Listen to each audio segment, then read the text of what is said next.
Hello, everyone. We're going to go ahead and get started. Hey. Good evening. My name is Leah Frieden, and it is my pleasure to welcome you to the Fayetteville Public Library, and welcome to those watching through live stream as well. Thank you to the Clinton House Museum for partnering with us for this event. Before you leave today, please do take a moment to fill out the evaluations that we've left for you. Those help us to plan for future programs. And speaking of future programs, I hope you'll join us this Sunday for Favorite Poem Project, which invites community members to share a published poem that has personal meaning to them. And if you're interested in writing, I hope you'll check out our True Lit brochures. We have our True Lit Literary Festival coming up next month. I am just thrilled to have Carolyn Staley with us today. Carolyn is a writer, pastor, musician, and former director of state and federal agencies. She helped author When God Whispered My Name in 2021, and she has also been published in Time Magazine and Report on the Capitol. Carolyn earned a Master's of Theology in 2003 from John Leland Seminary and was ordained in 2002.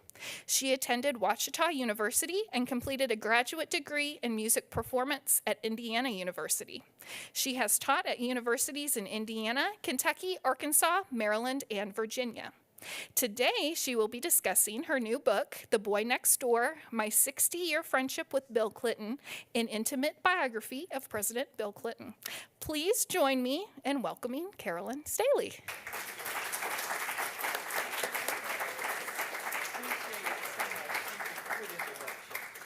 Thank you so much, Leah. And I have heard from her and also via the grapevine what a wonderful director of adult programs she is here, and that there's everything from yoga and art classes to book clubs to all sorts of good things going on, and that it's like a daily email that some of your fans here have told me that they get about. And thank you for promoting this event, and thank you all for coming. Isn't it nice that it's still daylight?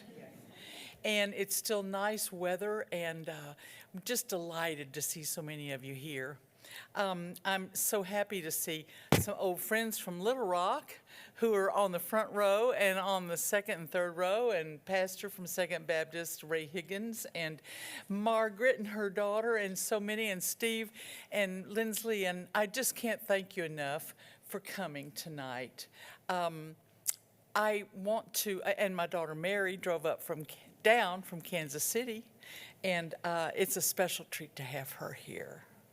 I will tell you just for a quick second what we're looking at. Hey, Dixie, I didn't see you sneaking in. I'll tell you a little bit about what we're looking at here.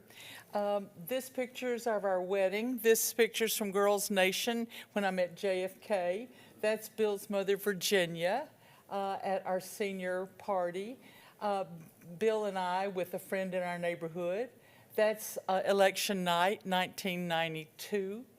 This is him looking exasperated when Linda Thomason and I couldn't think of a silly answer. This is in Russia. This is when I first went to the White House with Mac McClarty, taking him a bag of squash from our garden in the Oval Office. This is showing him some writing I had been doing. The day after the election, November 92, they walked over to our house downtown. That was at 15th and Broadway. This is his 50th birthday, and they had a gala. I mean, you've never seen this. The cake would have filled this platform. And I stopped by Safeway. They said there's going to be a little party the next day, and I picked up a lemon bundt cake and took it, and he loved it. And that was my son, handed him the cake. That's us in high school, Elks Youth Leaders. This was my husband, Jerry, and us at the White House. This is our junior officers, class officers. This was at a party. Dixie, I thought for a second you were there. See, I'm a Hog fan. I'm wearing an Arkansas. This is our son, Will, meeting Nelson Mandela at the White House, which was such a wonderful event. And there's the cover picture. Here's another game, playing games at the table. There we are at Christmas parties at the governor's mansion with Roger sitting next to me. Culpeper Baptist Church, after the the election in '92, and he wanted to stop by church Sunday morning at Culpeper Baptist. It's one of the churches where pastors were imprisoned because they didn't support paying taxes to the Church of England. And so, if you didn't play by the king's rules, you didn't go very far. And they still even have a key there that was used to lock them up at Culpeper. But a group of us went to that church the morning before the election, before the inauguration, and surprised him at Culpeper Baptist. And he leaned forward and saw us sitting on the front pew. And then we went out to the bus afterwards. That was the last leg of the bus tour. Remember, he and the family traveled, and the Gores traveled across America, and wound up in D.C. And there we are with all the family. And Georgetown, this is David Leopoulos, an old high school friend, and me. And there's that lemon bundt cake. And there we are in high school, and Goofy grins. He's at Oxford by now. This is after our wedding, and my brother and sister decorating the car. Here's my first visit to the Oval Office. There we are again singing Christmas and party music. And these are just a few pictures that I provided to the Clinton Presidential Center, and they put them up on a screen and let them just kind of run. Bill and I always tried to have there's Diane. Was that Diane, your mom? You saw your mother. You got to take a picture of that. You have that? And that one with Mandela is so fun. Our high school reunion. Dixie, did you go to that reunion in '94? And Nelson Mandela had just been elected president of South Africa, and the president invited him to visit the White House. And there wasn't an official photographer quite yet in the room. It was just our high school group going through and meeting Mandela. And so the president, Bill Clinton, looked down at my husband. We had been through the line and met Mandela, and our son Will was shaking his hand, and Bill's looking at Jerry and saying, "Don't you miss this opportunity. Get this picture and get it good." And it's just a great look on his face if you see it, and it comes back around. That's the Philander Smith Choir the night of his election in '92. I sang in Russia, and it so happened, as God wills, that it was the week right after his mother died. And he had already set up a meeting with Yeltsin, and so we both were there in Russia at the same time. And that's Georgetown and high school friends. And we'll see if Mandela comes back up, and you'll see that face of his looking at Jerry and saying, "Don't you mess this photo up."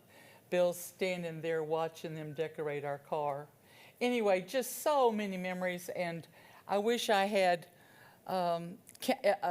ever kept count of the pictures that my husband has taken. And that might be if we ever do another book.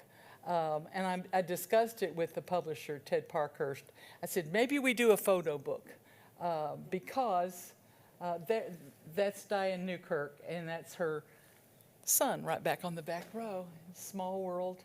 And there's Bill looking at Jerry saying, get it right. All right. Well, thank you for indulging me as I tried to tell you some of what we were seeing there. We did love games. We did love spending time together. But I will read to you about the time that we met and set the stage a little bit. People have said to me, "Why did you write this book? What was your inspiration? What made you spend the hours and years?" It was a couple of hours a day. I would try to find time, hi Barbara, hi Paul, and try to sit there and stare at the blank page. And I decided I'm just going to do this chronologically. And I was also so thankful that I had saved memorabilia from the White House, and I could go back through the decades and look at experiences and memories, and that helped guide the writing. I also wanted to make it semi-autobiographical. Somebody posted on Facebook this week, what do you call the the book that you mean to write, or it's your autobiography, your autobiography, O-U-G-H-T-A, my autobiography. And I just decided I wanted to, for our children and for their children, to have a bit of family history. So I tried to start the book with a preface and a foreword. The president actually wrote the foreword, but that captured some of our family history. So that's just to set the stage. But I had never thought about writing a book until we moved to D.C. And when you live in D.C., it's another world politically. It's another world in terms of power. And we know that, don't we, as we see it play out in the news every day. It can be a good thing, it can be a bad thing. But some of our friends in church said, "You don't have any pictures of Bill Clinton on your wall at home." And I said, "No, I have some over on the piano or in my albums." They said, "Well, you have to have a power wall."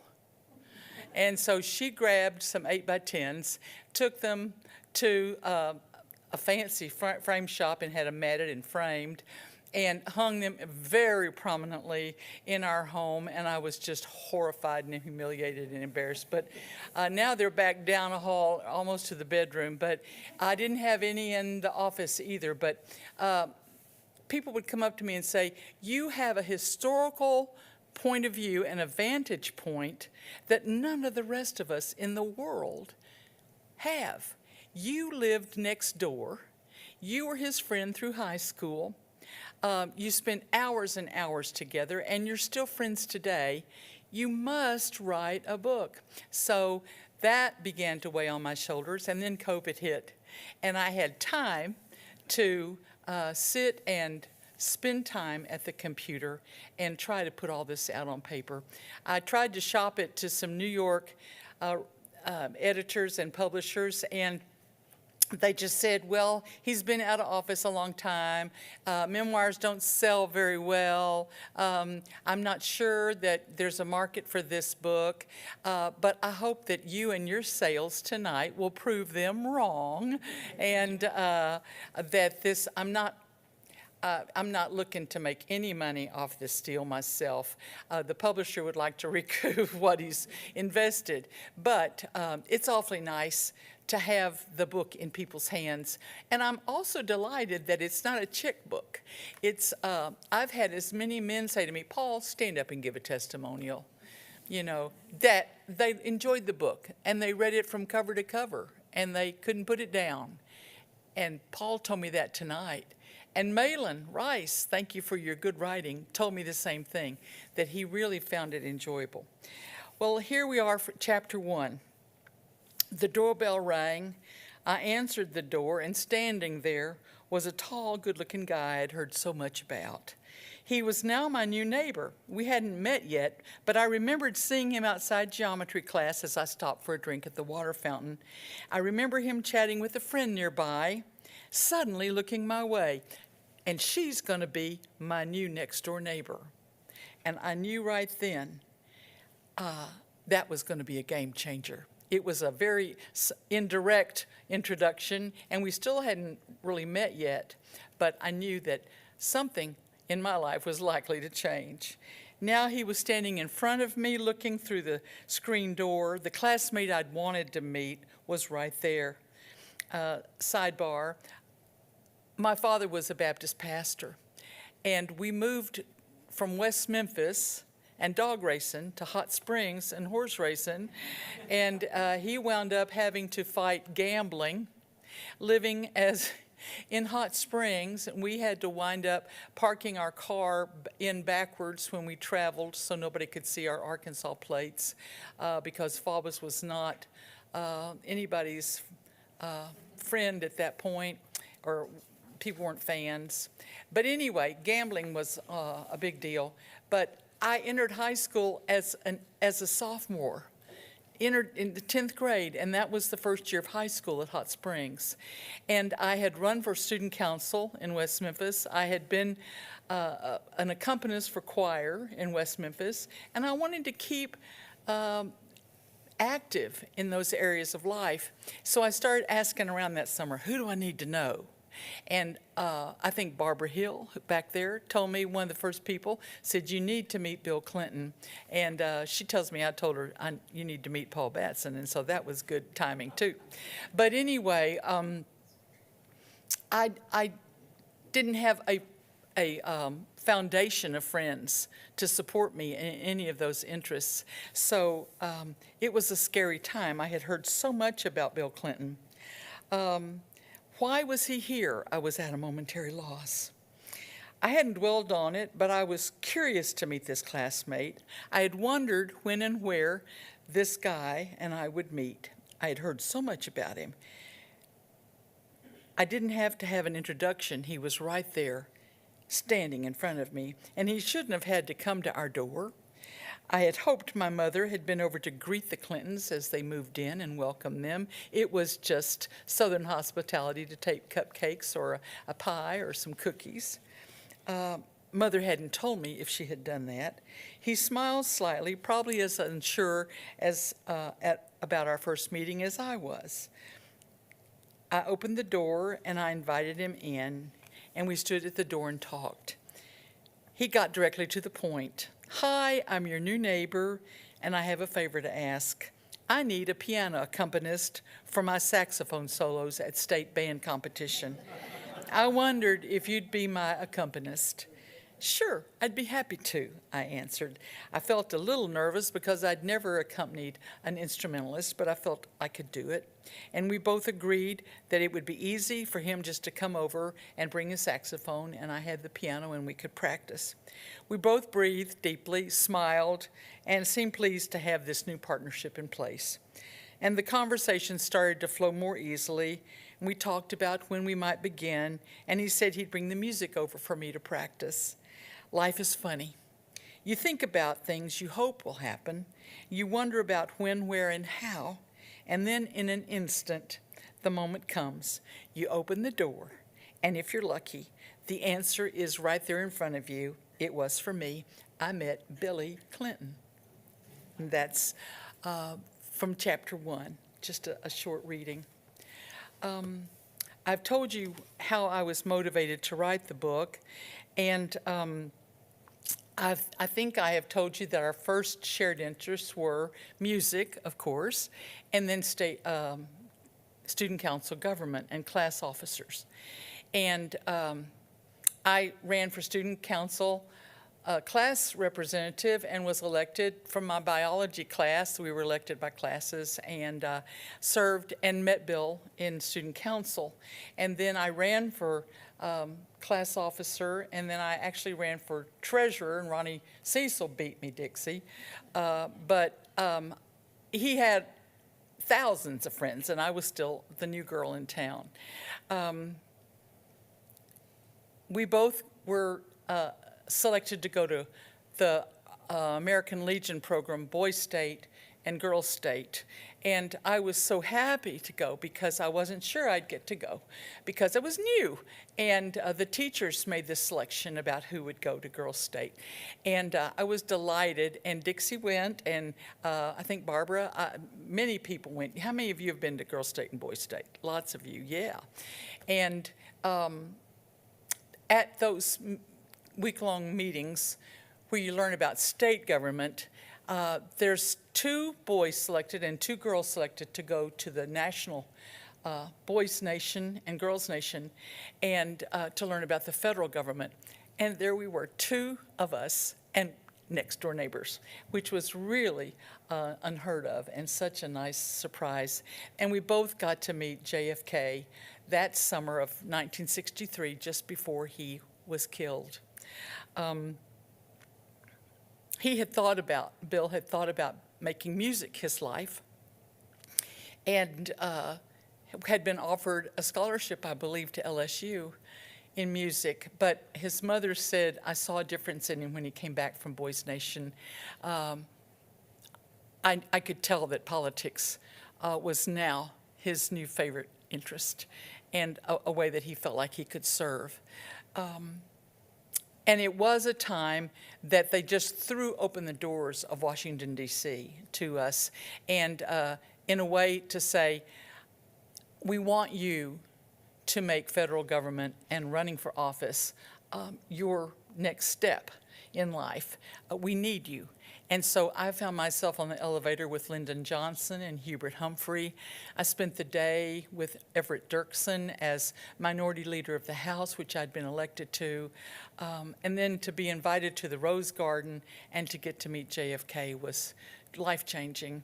And of course, we all had our hats and white gloves on, so that was 1963. Humorous times I recall. These are some questions that people have asked me at other meetings, and I'll be taking your questions if you have those.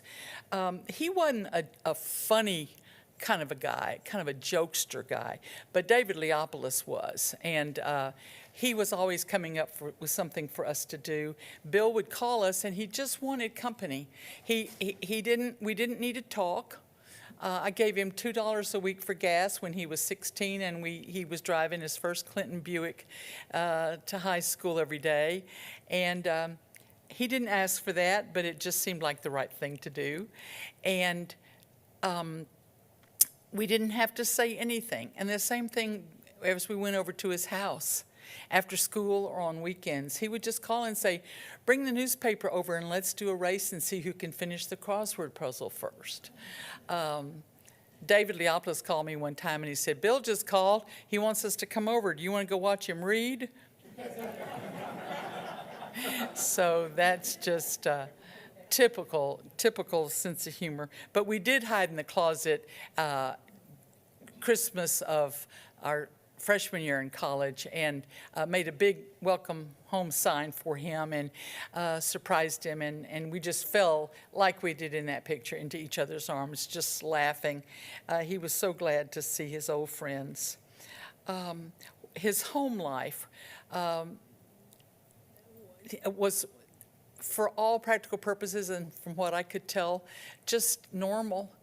His mother was a working mother. That was very different. My mother was a stay-at-home mom, and most of our mothers were stay-at-home moms.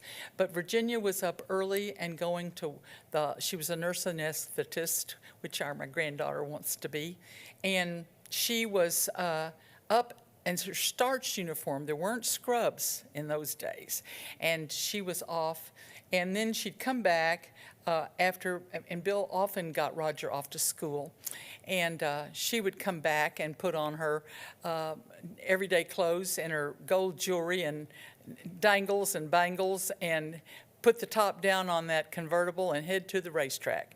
And my mother would be in the backyard hanging out clothes. And she'd see the car go by and she'd say, Virginia, you're not going to that old racetrack, are you? And Virginia'd say, okay, let's just call it a fellowship and we'll all be happy.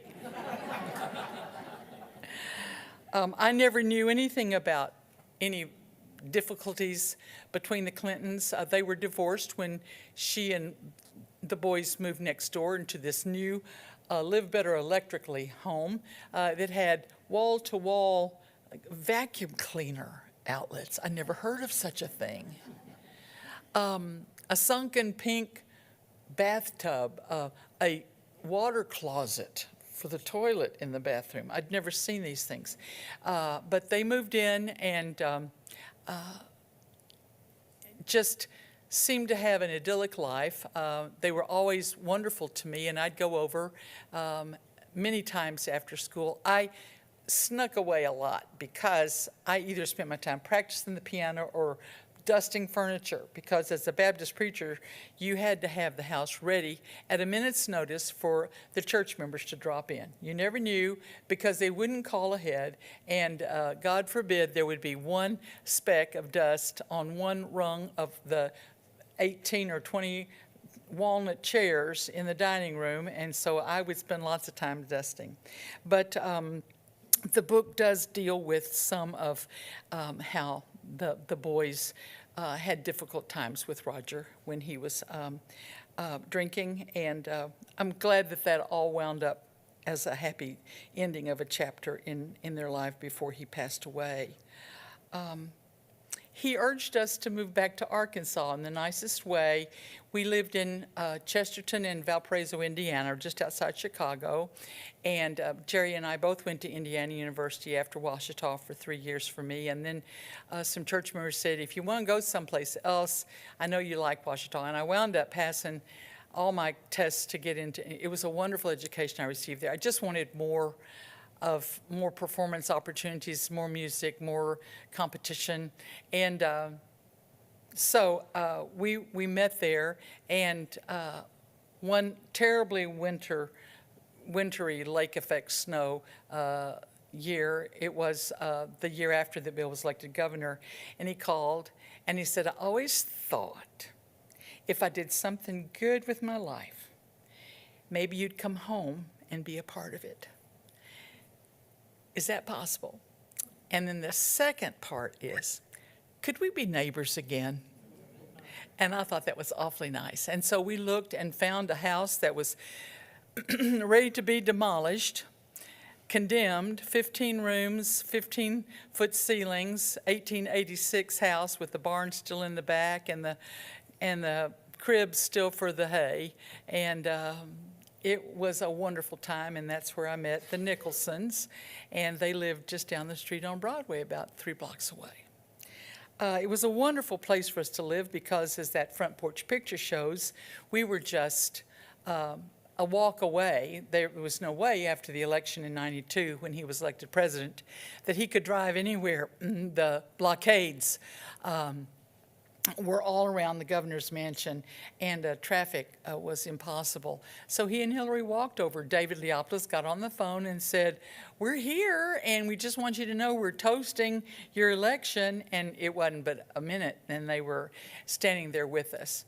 And while we were there, and that party happened because at an election night victory gathering at the Excelsior Hotel, now I think the Marriott or Peabody or something.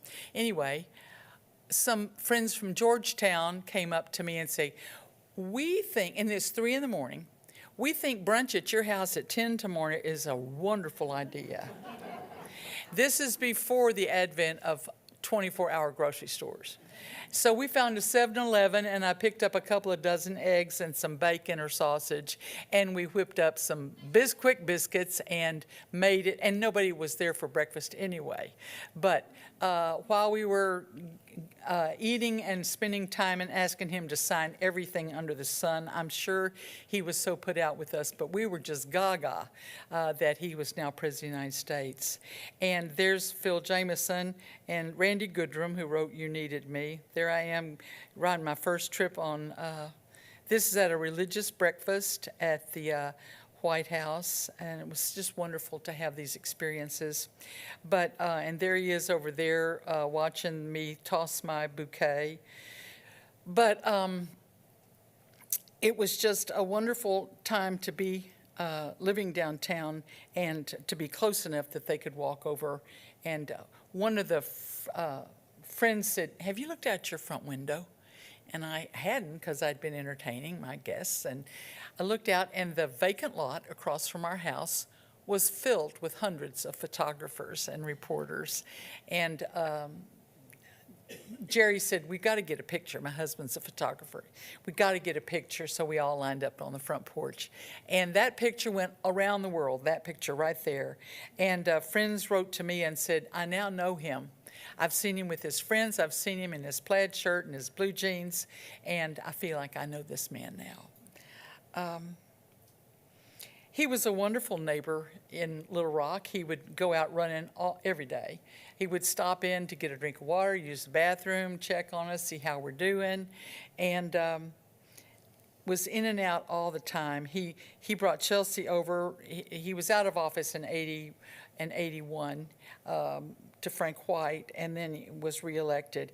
But he brought Chelsea over after she was born in 1980, and we had good times together.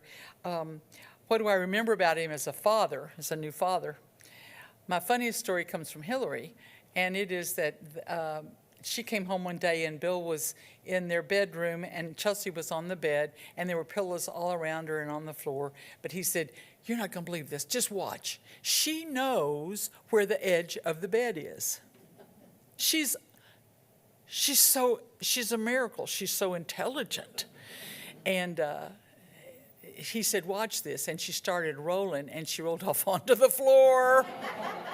And she was not hurt in any way, but Hillary thought that was hysterical, that his daughter was so smart that she knew where the edge of the bed was. What do I remember what was he like as a friend today that reminds me in high school? He loves to give gifts. He's very sentimental. He shops for you year-round. When he goes anywhere, we have gifts from Vietnam. We have hangings from China. We have just gifts that he picks up because he loves to go shopping and support the local economy. But I also know that he's interested in our children. And Mary's here, and I just thought I would read a section that reminds me about what a wonderful friend he is and a parent. In 1993, President Clinton announced the creation of AmeriCorps National Service Program. It was one of his earliest and most progressive efforts, and it continues today. I think it does. Maybe Trump ended that too. The National Civilian Community Corps was part of it, and one of my first efforts at the National Institute for Literacy was to add literacy to the National Service Act so that volunteers could serve in literacy programs. Our family was personally invested in AmeriCorps as Mary was accepted into the first class of the National Civilian Community Corps program. My dad was in the Civilian Conservation Corps, initiated by President Roosevelt in the 30s. And I've seen many sites in Arkansas, and I'm sure you have too, that were built by the CCC, lots of them out of stone walls and parks. On June the 20th, Mary was sworn into AmeriCorps as a member of the first class of the National Civilian Community Corps. Mary and I attended the presidential helicopter departure just after her induction. The White House staff would invite, that was a way for friends to see the president or people who just wanted to meet him and shake his hand when he was leaving for a joint Andrews Joyce Air Force Base. They would invite friends and people who wanted to meet him to come and shake his hand. So Mary and I went to that, and he was delighted to see her and greeted her warmly, and I have a nice picture of that. He was thrilled that Mary joined his flagship program for national service, and he acknowledged her at the swearing-in ceremony as she stood there with her class on the White House steps. It was an exceptionally valuable program and also earned funds for her to finish her degree at George Mason University. Well, I go on later in the book. In June 1995, our daughter Mary was in Aberdeen, Maryland, wrapping up her year with the National Civilian Community Corps. Team experiences included the construction of bridges and clearing paths in Maryland parks, helping at a homeless veterans project, assisting at Perry Point Hospital for emotionally challenged veterans, and working in a drug education program with students. When the program ended, she told us, "I don't think there's anything I can't do." One Sunday morning in 1995, Bill visited Mary's National Civilian Community Corps program site in Maryland at Aberdeen Proving Ground, and he attended church services there. And later that day, the phone rang. The operator said to me, "Please hold for the president." Bill came on the line and said, "Hi, I just wanted to tell you I was at Aberdeen this morning and I saw Mary in church. And she seems to be doing well and is she liking the program? Is she happy she decided to take a year to participate?" And I told him about some of the experiences and the skills she had gained and how impressed we were with the program. But I was surprised that he was calling me as a parent to say that he'd seen our child and to simply report that she's fine. He's the president, I thought. But that's the kind of friend he is. Our children are important in his life, and he'd want to call if I'd seen Chelsea away from home, and I appreciated this friendly parental support from the president.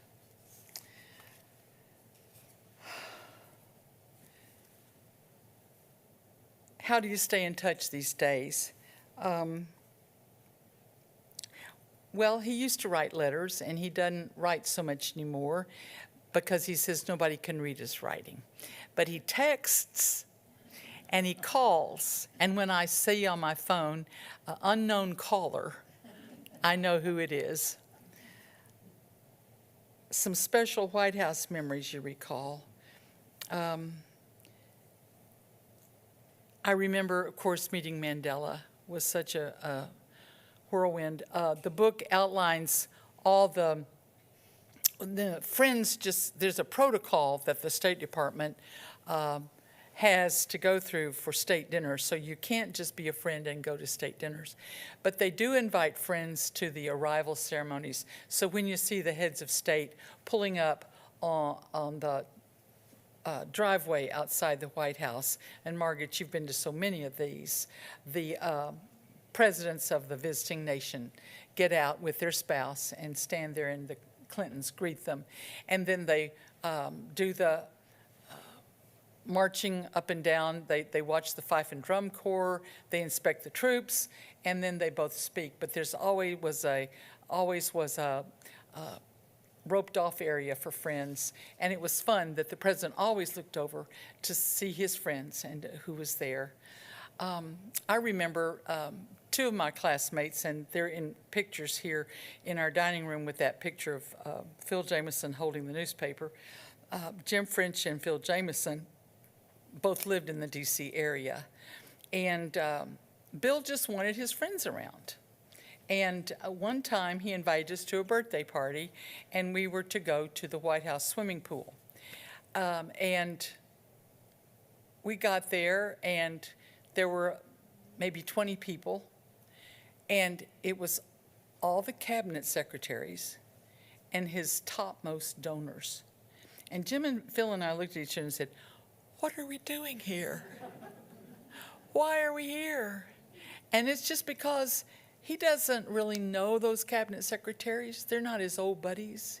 He doesn't really know his top donors, but he knows us, and he wanted to share those happy times with his friends.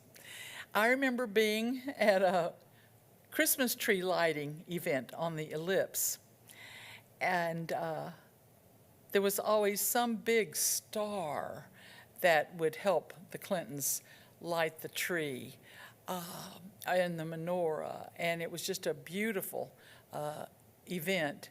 And Jim and Phil and I and our families were sitting out, and we hadn't left yet, and just kind of watching everybody leave. And the president was on stage, and the stars had left, and he looked out and he said, "Carolyn, Jim, Phil," and we were about as far as to the back wall. And he just was glad to see his old friends. That's the kind of guy I know Bill Clinton to be. Just wants to be with his friends.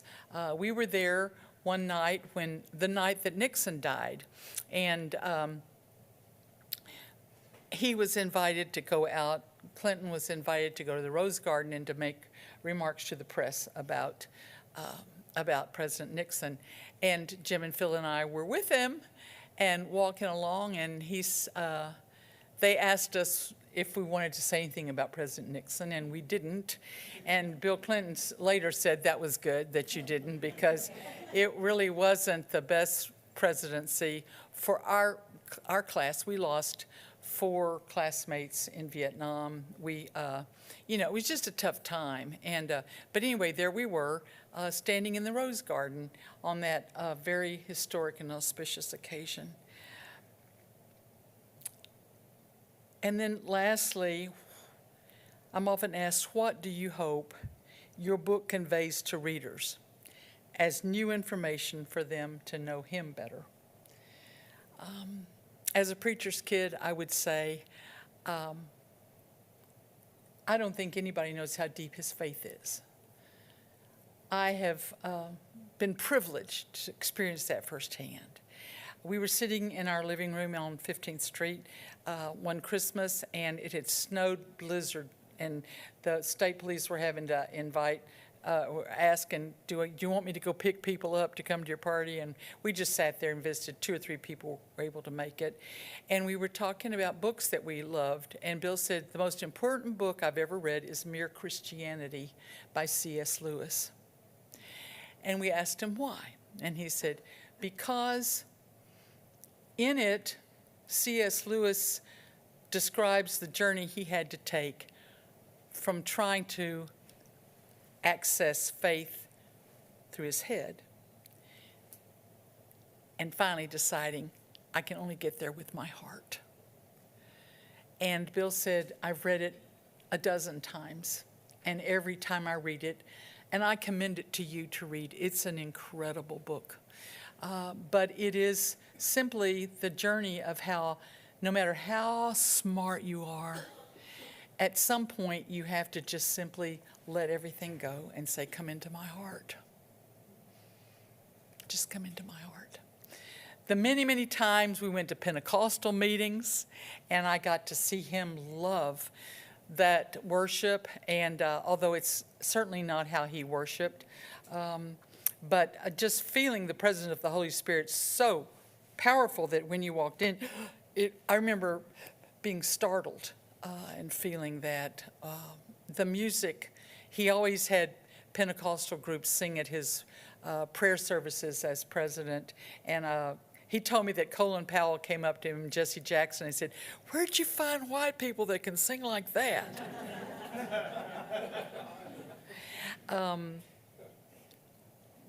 I remember the time that I went to Russia, and he didn't know, and I didn't know, that he had planned a meeting with Yeltsin. Yeltsin had agreed to form a democracy, for Russia to be a democracy.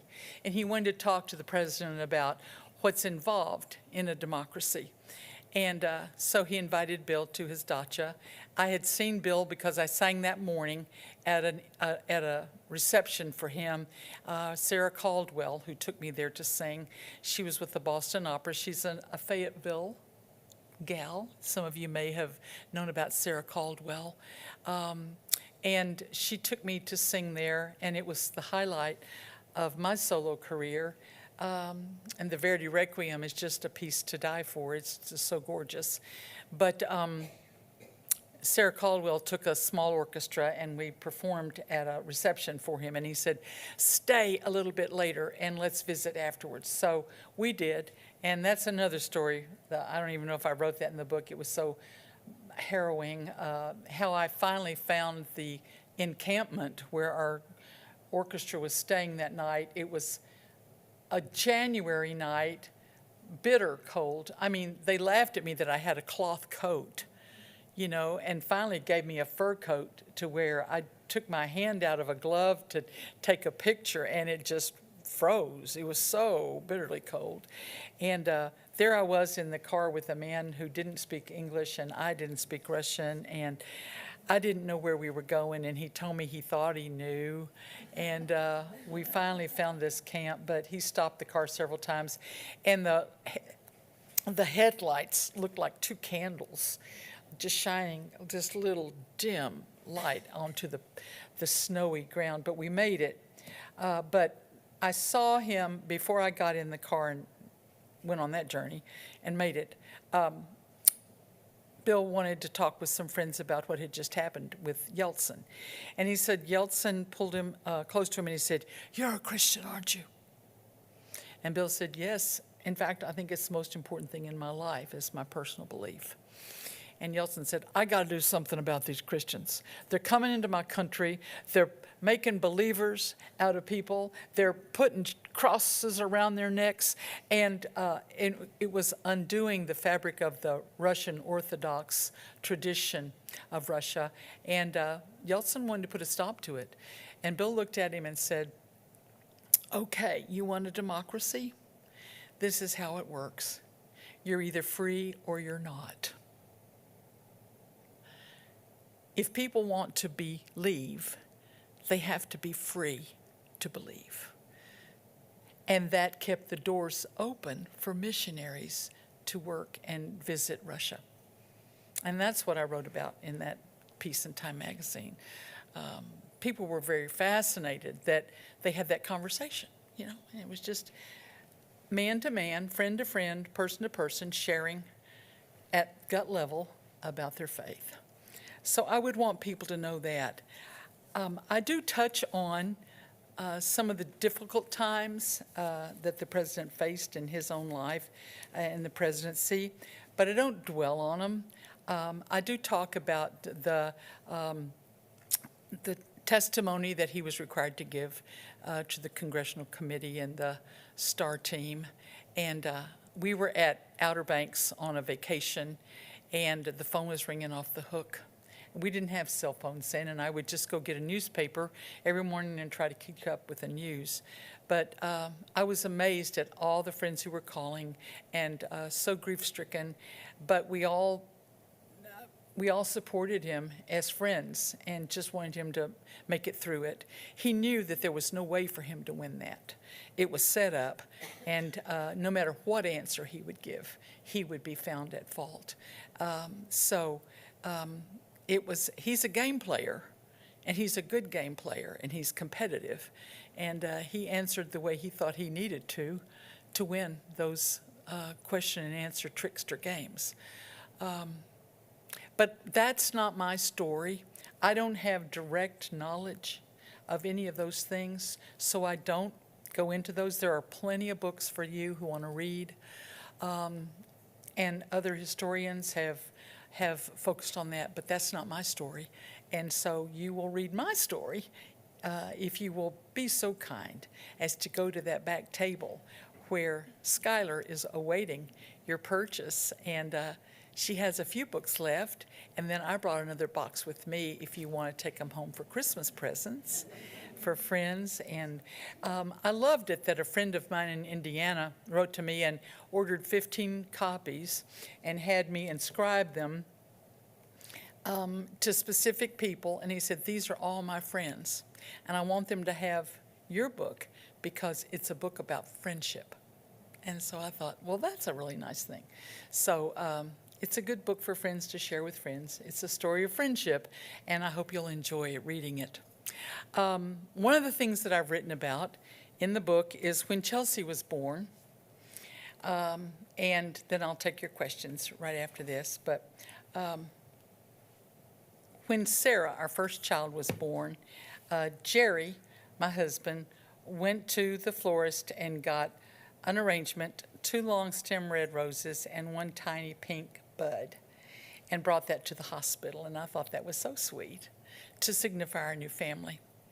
And so I said, what can I give them at Chelsea's birth? I'll do the same thing.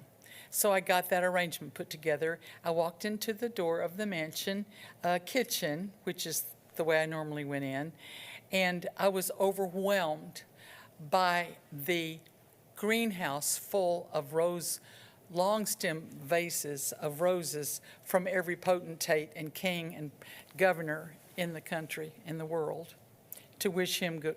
And there I stood there with my little bud vase, and I said, they'll never even see it. So I said, I can't leave this here. So I left. And then on the way, I thought, what can I give them? And I thought, I remembered that I had read this saying, rings and jewels are excuses for gifts. The best gift is a gift of yourself. I'll give a gift of myself. I'll write a song. So I wrote a song for Chelsea, and it's in the book. And he told me it was his favorite gift, and that made me so happy. He probably told other people that too, but it made me feel happy that day. And I'm going to sing that for you at this beautiful piano. So that's going to be my closing thing, and then I'll take your questions. There's a section of poems and songs at the very back of the book. Okay, they've got me set up here so I can see you.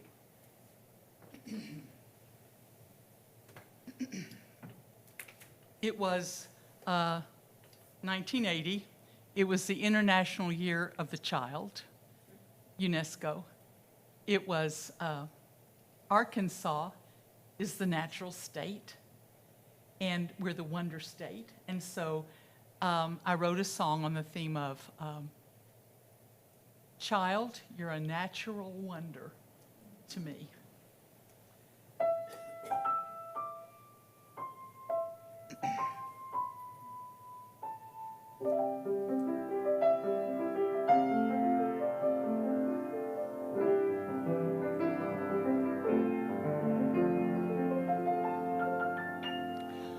We welcome you, Chelsea, to our great big world. Welcome with love and with pleasure. We've already had so much joy in our life, but your life's a new gift we treasure. We tried to get ready, we tried to prepare. One day you're a dream, and the next day you're there, looking at us with your beautiful eyes. And we know we're not worthy, and we hope we'll be wise.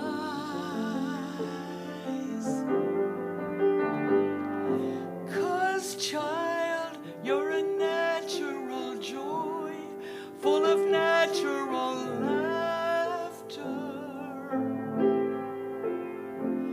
Your tears are natural too, and I'll wipe them dry after.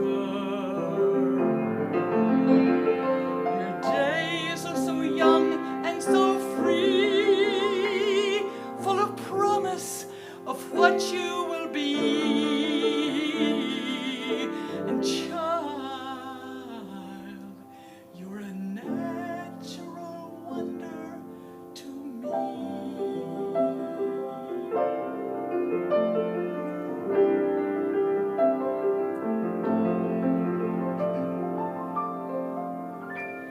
You'll find lots of things are important in life. Some are more important than others. But one of those things stands above all the rest, and it's living as sisters and as brothers. Your life's a book, and the pages are clean.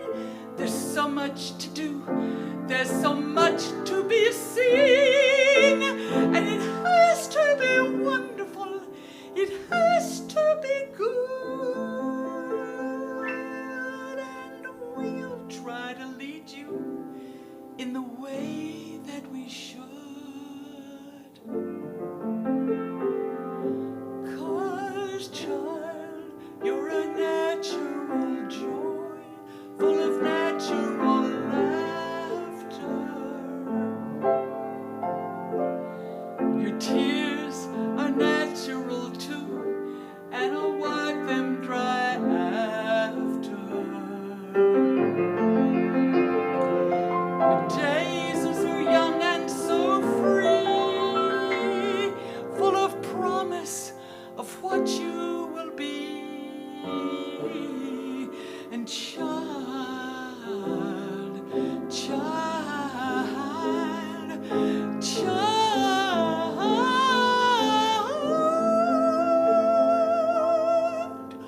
oh child, you're a natural wonder to me.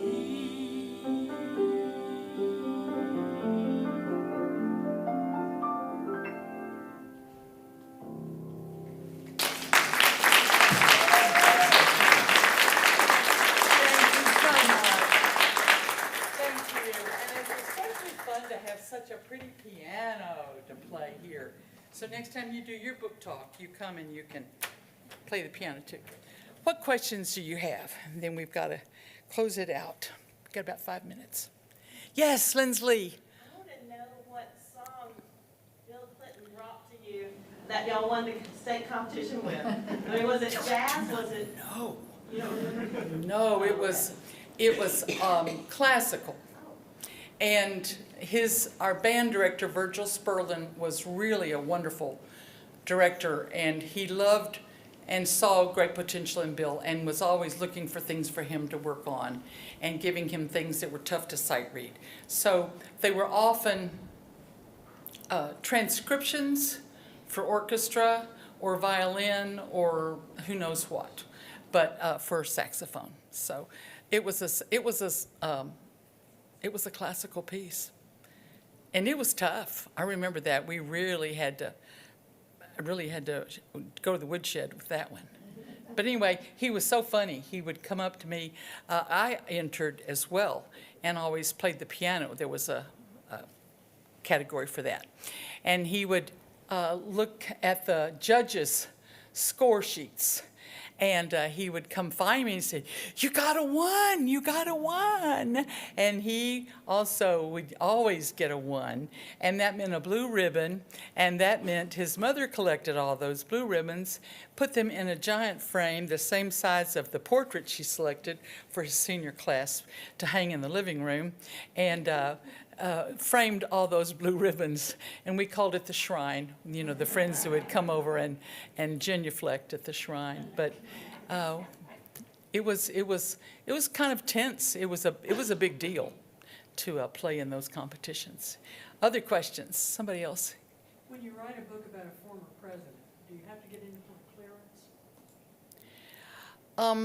I don't know that you have to get any clearance, but you want to.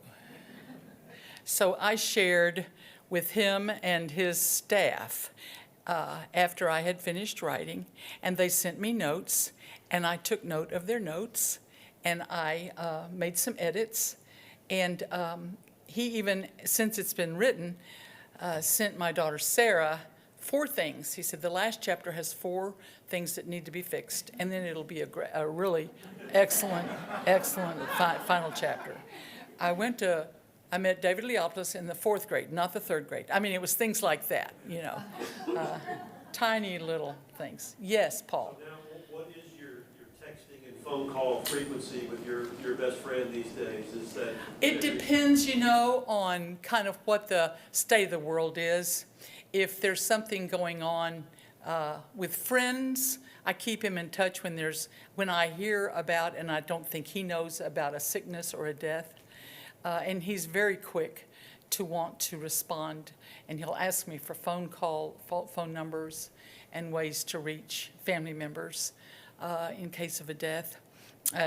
It's important to him to stay in touch. And depending on what's going on in the world, you know, I'll say, boy, this is really a rough patch, or we're going through some difficult things. And he'll say, let's just hope that the courts hold right now. That's his very little hope that we have that Congress is going to be a balancing act. But the courts are our last great hope right now. And they're issuing some good judgments. But it kind of depends, you know. Holidays, birthdays, celebrations.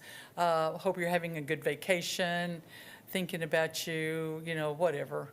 If I hear, you know, Barbara sent me a note the other day, and I didn't know about this defibrillator deal with him traveling. And, of course, he's had heart issues. And I read that when you're in a place that's kind of remote, and the Hamptons, where they were on family vacation, is kind of remote, without a hospital right nearby, it's good to have a defibrillator. I know we had one in our church, a couple of them, so it's just good to have on hand. And it was not a real alarm bell, but anyway, just depends. I check in, see how you're doing. Anything else? Any other questions? Yes, sir. Not a question, just a comment on your music. I think your voice is still as strong and beautiful as it was in the choir at Washita. Oh, aren't you kind? Thank you so much. Were you there at Washita? Oh, yeah. We were in singers together. Oh, tell me who you are. Doug, I know you, huh? Doug Pritchard. Oh, Doug! Oh, my heavens. And he was not only, you were in one of the best folk groups that ever crossed the stage at Ouachita. And man, we couldn't hold a candle to that. Charlie Covington and I tried to have a little group, and Larry Neal, but y'all were the best. Marcia Ellis. We all got together and did a hootenanny. You did a hootenanny. I know that was always special. Doug, thank you for coming. I appreciate that. Thank you. Well, I turned my last of the 7-year decade, and so I guess I got to wear it proudly when we turn the big 8, but that one's given me a little pause. I'm glad to be able to sing at my age. Thank you. Paul. Yeah, I just want to mention, for those of you that haven't read the book yet, you know, when you read a history book, you get a lot of generalities, but this is behind the scenes history, and it's so interesting to see those just definitive things that happened that intertwined with Bill's career and your career, and Thank you. I don't know, it's very specific history, and I really enjoy that. Thank you so much. I'm so glad you enjoyed it. And by the way, I remember when you and I got to know each other, it was at Camp Clear Creek. We were both, I think, counselors at that camp, you know, out of Ouachita. Yeah. And, boy, that's been a long time ago. But Carolyn is responsible for Barbara and I getting together in Ouachita. And her father is responsible for marrying us. That's wonderful. Wonderful. Well, I can't thank you all enough for coming.